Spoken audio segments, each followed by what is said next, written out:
Hey everyone, welcome to our channel. In today's video, I'm going to show you how to fix USB ports not working in Windows 11 easy tutorial. So if your USB ports aren't working on your Windows 11 PC or laptop, don't worry.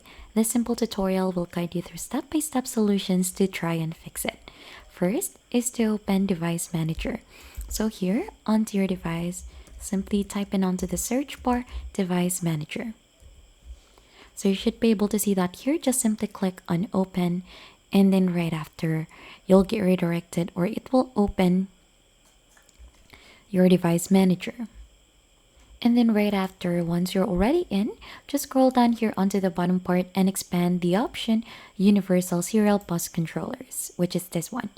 So scroll to the last item on the list, usually a USB root hub, which is this one. Then right click onto it.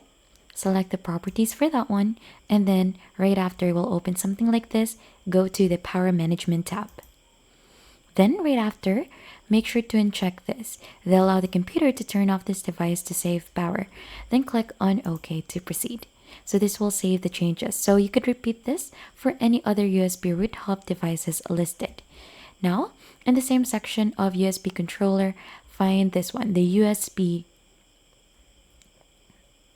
3.1 extensible host controller, which is this one. Right click onto this, and then you could try to update this driver. So you could try to choose search automatically for drivers in here. If it says the best drivers are already installed. So you could try to choose this, or if you have something installed, you could go ahead and locate and install a driver manually. So just what I've said earlier, if it says already the best drivers are already installed, so you could try to uninstall this by right clicking onto this, and there is an uninstall device.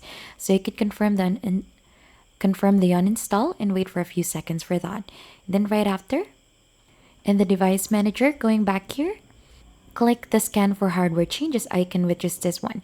It looks like a monitor with a magnifying glass at the top. So this will go ahead and reinstall the USB drivers that you just recently uninstalled. Then right after everything, you could go ahead and restart your PC. So your USB ports should now work correctly. And if you think that this has been helpful, then don't forget to hit the like, subscribe, and we'll see you on to our next video.